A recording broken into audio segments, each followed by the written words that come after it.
अभी कहा गया कि ये समय अंधकारपूर्ण है और ये युग पतन का, भौतिकवाद का और मटेरियलिज्म का है। सबसे पहले मैं आपको निवेदन कर दूं, ये बात अत्यंत गलत है, ये बात झूठी है।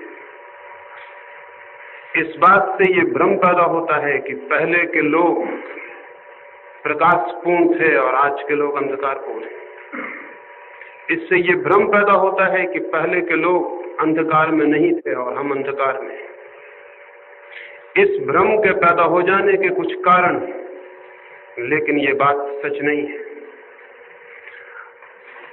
हम अनैतिक हैं, इमोरल हैं और पहले के लोग नैतिक थे, ये बात भी ठीक नहीं है। अगर पहले के लोग नैतिक थे तो महावीर ने किसको समझाया कि हिंसा मत करो, चोरी मत करो, असत्य मत बोलो? बुद्ध ने किसको उपदेश दिए? राम और कृष्ण किन लोगों को समझा रहे थे अच्छा होने के लिए? अगर लोग अच्छे थे तो ये उपदेश व्यर्थ थे, झूठे थे, इनकी कोई जरूरत न थी। ये दुनिया में पुरानी सदियों में इतने इतने बड़े शिक्षक हुए, ये क्यों पैदा हुए? जहां अंधेरा होता है वहां दियों की जरूरत पड़ती है, जहां भूलें होती हैं वहां शिक्षक पैदा होते हैं, जहां गलतियां होती हैं वहां सुधारक का जन्म होता है। अगर पिछली सदियों में इतने बड़े सुधारक दुनिया में पैदा हुए, ये किस बात का सबूत है? ये इस बात का सबूत है उस दिन के लोग भी हमारे जैसे लोग थे, जैसे हमें वैसे वे लोग थे। वे भी चोरी करते थे और वे भी बेईमान थे और वे भी हिंसा करते थे और युद्ध करते थे। अगर वे बेईमान नहीं थे तो ईमानदारी की शिक्षाएं किसके लिए थी? अगर वे चोर नहीं थे तो चोरी न करने की बातें किसको समझाई जा रही थी? वे हम जैसे ही लोग थे, आदमी में कोई फर्क नहीं पड़ा है। तो मैं आपसे कहना चाहूंगा, ये सदी अंधकार में है, इससे ये मतलब ना लें कि पहले के लोग प्रकाश में थे। आदमी आज तक अंधकार में ही रहा है। ये भ्रम इसलिए पैदा होता है कि पहले के लोग अच्छे थे। इसके भ्रम के पैदा होने के पीछे कोई कारण है, वो ये, हम सारे लोग अभी जमीन पर 1000 साल बाद हमारी याद करने वाला कौन होगा? कोई भी नहीं। लेकिन गांधी याद रह जाएंगे, हम सारे लोगों के नाम भूल जाएंगे, हम सारे लोगों के कृत्य, हमारी नीति अनीति सब भूल जाएगा। एक गांधी याद रह जाएगा हमारे बीच, और 1000 साल बाद लोग सोचेंगे कि गांधी इतना अच्छा आदमी था तो उस जमाने के सारे लोग अच्छे रहे होंगे। आपको पता है बुद्ध के समय में कौन सा आदमी जमीन पर था, कौन सा आदमी सड़कों पर चल रहा था, कौन सा गांव में रह रहा था? आपको पता है कि राम के वक्त में कौन लोग थे? आपको पता है कृष्ण के वक्त में कौन लोग थे? सामान्य आदमी की कोई कथा बाकी नहीं रह जाती, जो कि असली आदमी है। थोड़े से अपवाद, थोड़े से एक्सेप्शंस याद रह जाते हैं और उनकी याददाश्त पर हम निर्णय करते हैं कि पहले के लोग अच्छे रहे होंगे, बुद्ध अच्छे थे, महावीर अच्छे थे, तो गांधी अच्छे थे तो हम अच्छे हैं। बल्कि सच्चाई यह है कि अगर सारे लोग अच्छे हो जाएं तो गांधी को याद रखने की कोई जरूरत नहीं रह जाएगी। अगर महावीर के समय के सारे लोग अच्छे होते तो महावीर का नाम हम कभी का भूल गए होते। वो उस पूरे अंधेरे में एक आदमी चमकता हुआ था, इसलिए दिखाई पड़ रहा है आप तक। अगर सारे लोग चमकते हुए होते, वो महावीर कभी के भूल जाते, कृष्ण भी कभी के भूल जाते। ये 10-15 लोगों के नाम हमें याद है केवल इसलिए कि पूरी अंधेरी रात में 10-5 चमकते हुए सितारे थे। लेकिन आदमी की जिंदगी आज तक जमीन पर अंधेरे से भरी रही है। 15,000 युद्ध लड़े गए हैं 5000 वर्षों में। 15,000 युद्ध किन लोगों ने लड़े? अगर वे अच्छे लोग थे तो कौन लड़ रहा था? हिंदुस्तान की जमीन पर बुद्ध के समय में 2000 राज्य थे और हर रोज जमीन पर लड़ाई हो रही थी। कौन लड़ रहा था वो लड़ाई?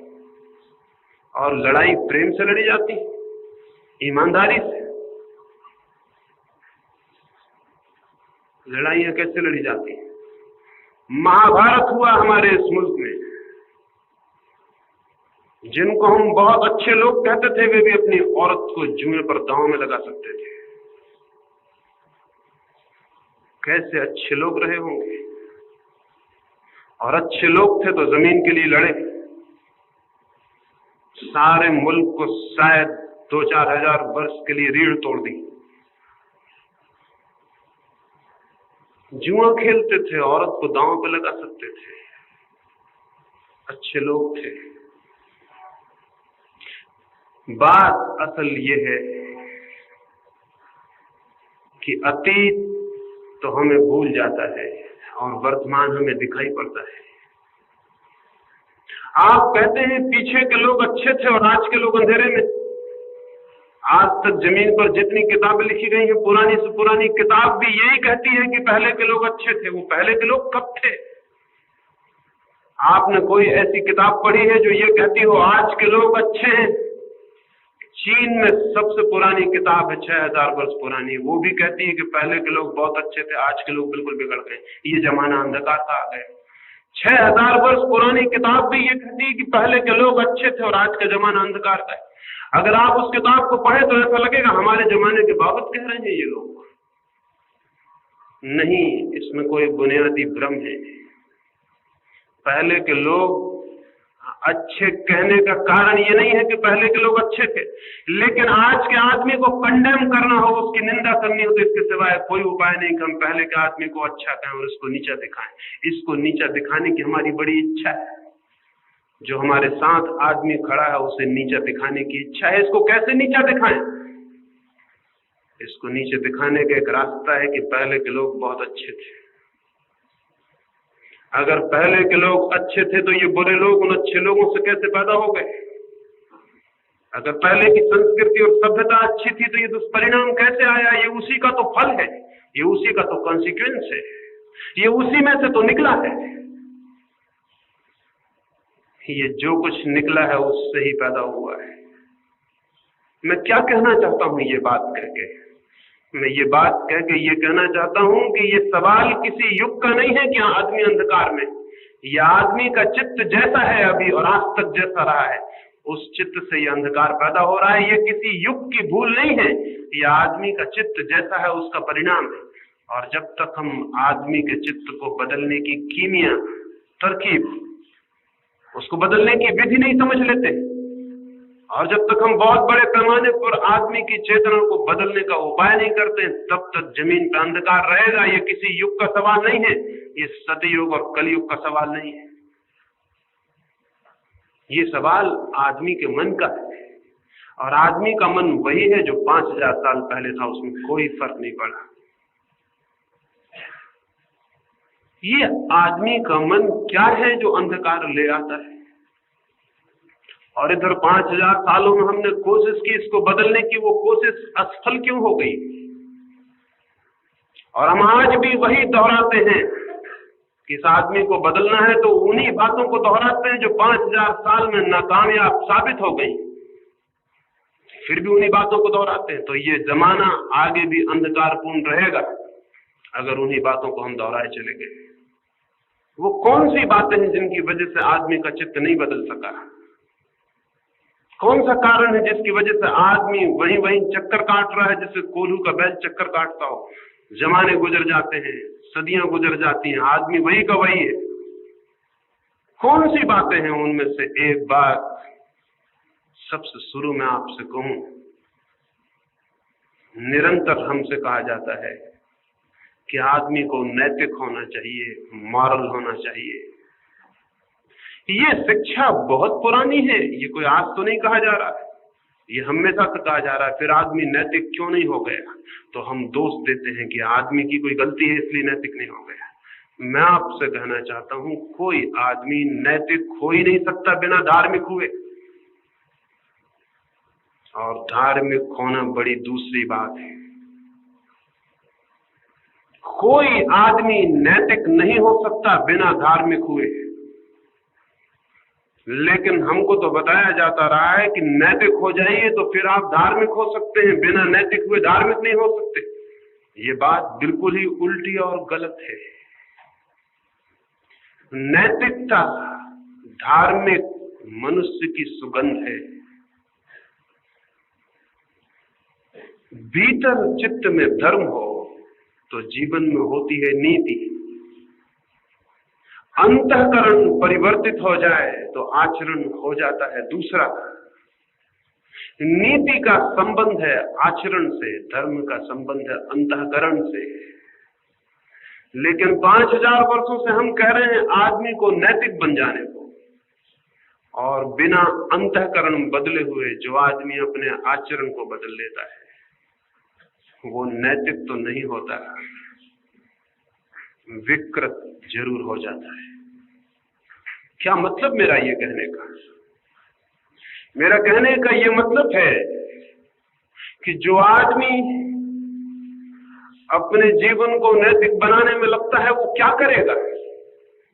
अगर उसके भीतर सेक्स है, काम है, जो कि होना चाहिए और है, उसके जीवन का स्वभाव का हिस्सा है, तो वो क्या करेगा नैतिक बनने को? वो आदमी ब्रह्मचर्य की कस्में लेगा नैतिक बनने को। ब्रह्मचर्य की कस्मों से क्या होने वाला है? इतना ही होने वाला है कि वो आदमी अपने सेक्स को भीतर दबाए चला जाएगा। ऊपर से ब्रह्मचर्य को ओढ़ लेगा और भीतर सेक्स को दबा लेगा, सप्रेस कर लेगा। वो दबी हुई कामुकता, वो दबा हुआ सेक्स नष्ट नहीं होगा, उसके भीतर उसके अचेतन मन की परतों में घूमने लगेगा, रात सपनों में आने लगेगा, कमजोर क्षणों में प्रकट होने लगेगा। वो उसके भीतर निरंतर मौजूद रहेगा और उसकी मौजूदगी उसको भयभीत कर देगी। वो घबराया हुआ रहने लगेगा। उसको अगर कहीं स्त्री दिख जाए तो वो घबराएगा, आंख बंद कर लेगा, वो दूर भागेगा, जंगलों में जाएगा, बस्तियां छोड़ेगा, क्योंकि भीतर भय है कि कहीं उसका ब्रह्मचर्य न टूट जाए। और ब्रह्मचर्य टूट जाने का भय क्यों है? भय है कि भीतर सेक्स की लहरें धक्के दे रही, उनको वो ऊपर से दबाए हुए बैठा हुआ है। एक छोटी सी कहानी कहूं, उससे मेरी बात समझ में आए और मैं आगे बढ़ सकूं। एक छोटी सी पहाड़ी नदी को 2 भिक्षु पार कर रहे थे। एक वृद्ध भिक्षु था और एक युवा। वृद्ध भिक्षु जैसे ही नदी के किनारे आया, उसने देखा कि सांझ होने को है, सूरज ढलने को, पहाड़ी नदी, और एक युवती नदी के किनारे खड़ी है। संभवतः उसे नदी पार होना, लेकिन अकेले नदी में उतरने का साहस नहीं कर पा रही। सहज ही उसके मन को ख्याल हुआ इसे हाथ का सहारा दे दूंगा और नदी पार करा दूं। लेकिन 30 वर्ष उसने किसी स्त्री को छुआ नहीं था। ये ख्याल आते ही कि मैं हाथ का सहारा देकर नदी पार करा दूं, वो हैरान हो गया। 30 साल से सोचता था कि जिस काम के ऊपर उसने बस पा लिया, जिस सेक्स को उसने जीत लिया है, वो अत्यंत तीव्रता से उसके भीतर खड़ा हो गया।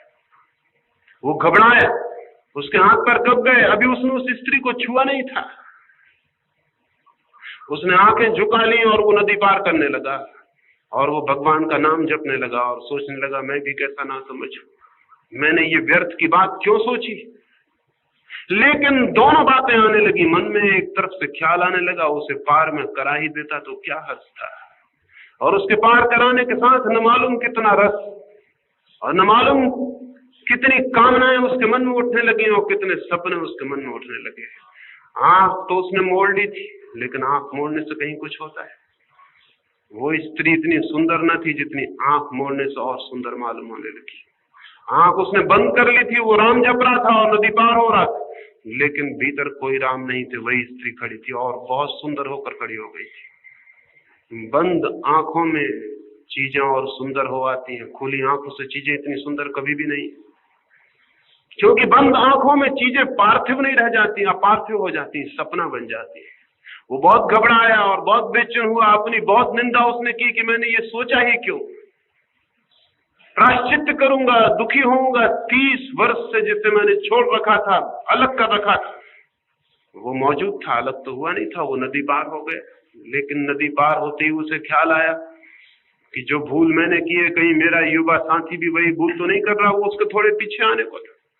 उसने लौट के देखा, वो हैरान रह गया। वो युवा लड़का उस लड़की को अपने कंधे पर बिठा के नदी पार कर रहा था। उसे कई तरह के भाव एक साथ उठाए। कहीं ईर्ष्या भी आ गई होगी, क्योंकि वो चूक गया था इस सुख को उठाने से, वो वंचित रह गया था इस आनंद से।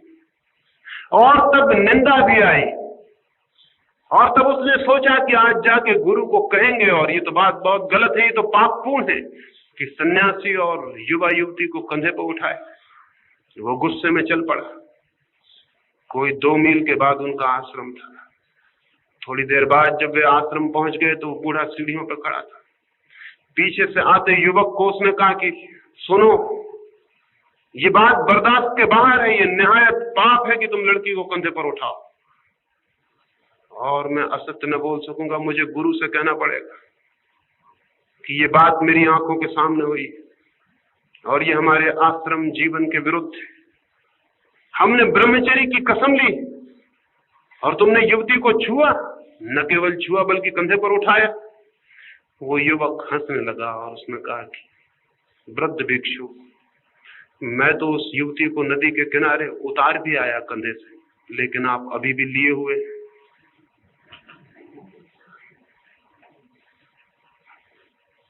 दमित सप्रेस्ड माइंड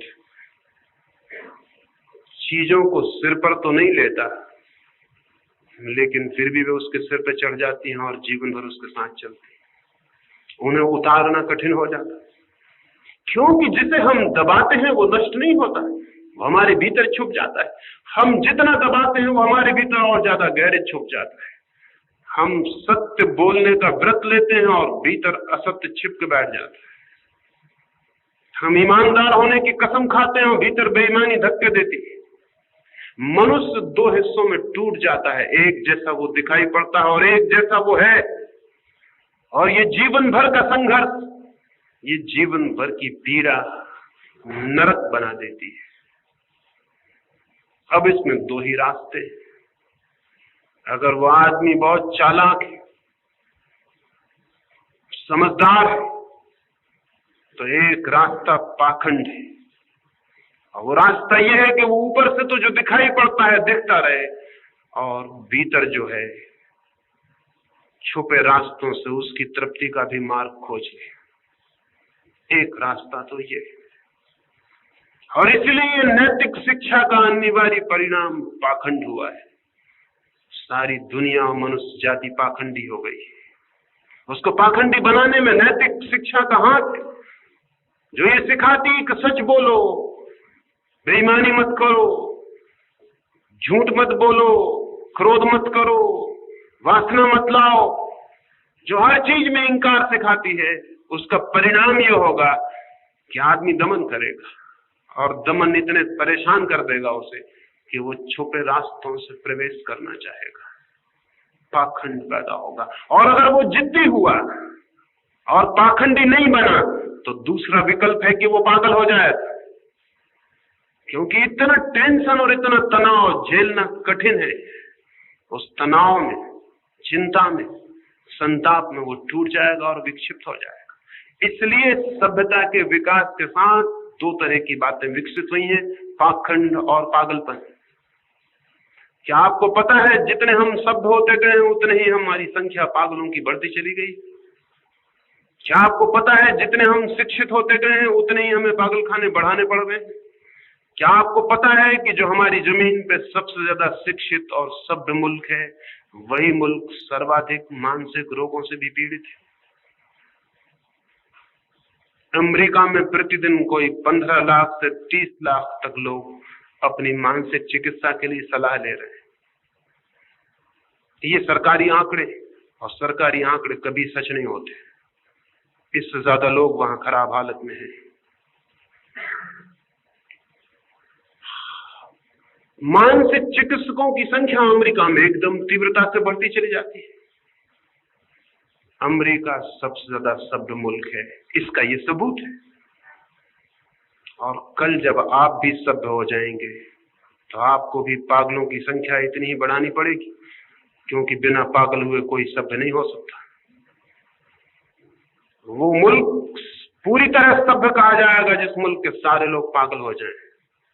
वहां सभ्यता चरम उत्कर्ष पर पहुंच गई, क्योंकि सभ्यता सिखाती है नैतिकता, और नैतिकता से पैदा होता है तनाव, द्वंद्व और कॉन्फ्लिक्ट। वो चित्त को बांट देती है, खंड खंड कर देती है। वो